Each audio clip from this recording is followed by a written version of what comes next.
Buckle up, buttercups, grab a blanket, a hoodie, whatever you would like. Let's jump into this. This review is long overdue. I read this book like a few months ago, so that's super awkward. Hey friends, my name is Miranda and welcome to my universe. Today we're going to be talking about The Green Mile by Stephen King, one of the notorious Stephen King books that is actually very, very well known because of how great the movie did. I haven't seen the movie, so in this review, which is spoiler free by the way, so no matter if you've read it or not, you can totally watch this video without fear of being spoiled, but I have never seen the movie, therefore I won't be comparing the two. So if that's what you're looking for, I'm sorry I won't be able to provide. I'm hoping that I'll be able to watch the movie soon. It is finals week for me, so we'll see about that. But anyways, Green Mile. This story takes place in Cold Mountain Penitentiary, where we follow around Paul Edgecombe, who is one of the prison guards. This is a place where prisoners who are on death row go to fulfill the death row.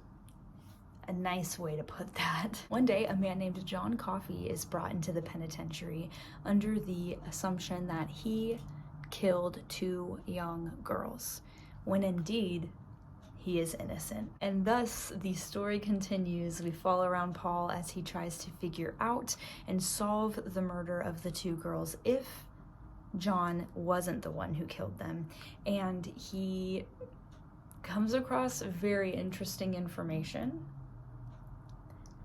This book is so heart-wrenching. What I love and appreciate about this novel so much is the fact that it explores so many different themes from the point of view of the executioners. We're not looking at the victims, we're looking at the executioners, the people on the other side of the electric chair, how they feel, how they see the situations, and how they have to deal with all of the emotions that go with that. There are some supernatural elements in this novel as well that just add so much more to the story too. I'm not going to say anything, I don't want to spoil, but it adds a lot. There's a lot of symbolism here, a lot of references to biblical stories and Christ figures. Even some of the initials of some of the characters hold a lot of meaning. So if you want to go doing your research on some of those symbols, they're pretty fascinating. The beauty of The Green Mile is that Stephen King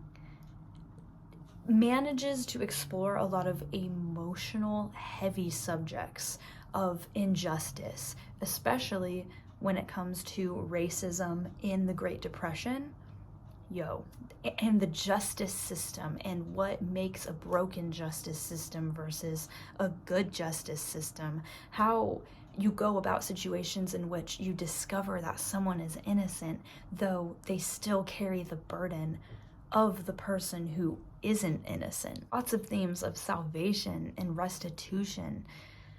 Oh, guys, this book is so good. If you haven't read it, I highly recommend it for anybody, no matter what genre you like. I actually do think that this book is a wonderful first book to start off Stephen King.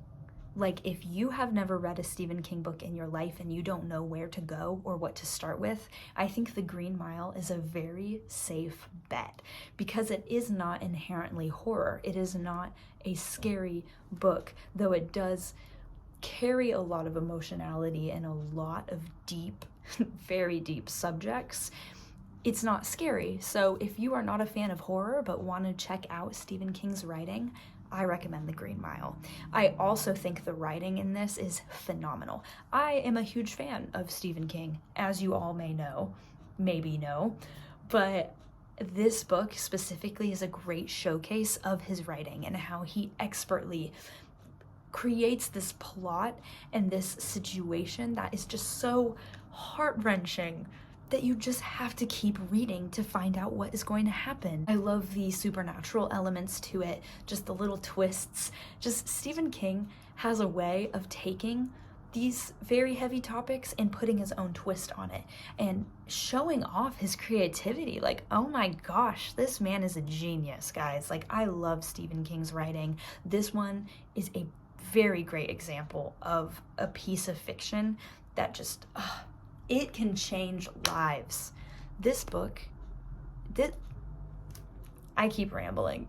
All I gotta say is the ending to this book is heart-wrenching, soul-crushing, yet it's satisfying in a way, and yet it isn't. Like, it's a lot of emotions, okay? Obviously, a lot of emotions. I have a hard time even putting to words what this book made me feel. There's a lot to it. I do think that at times it is really slow and the pacing isn't always there all the time. However, it's phenomenal overall.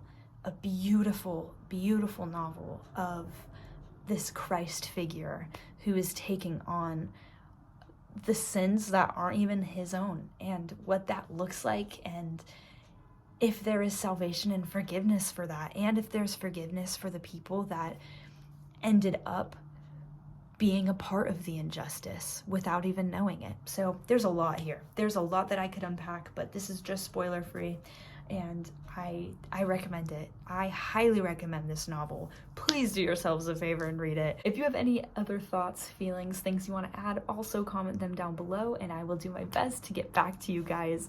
I love you so much. Please be safe, make good choices, and I'll see you next time. Thank you for all of your love and support. You guys are so awesome. Have a great week. I will see you with another Stephen King review very soon. That's not threatening.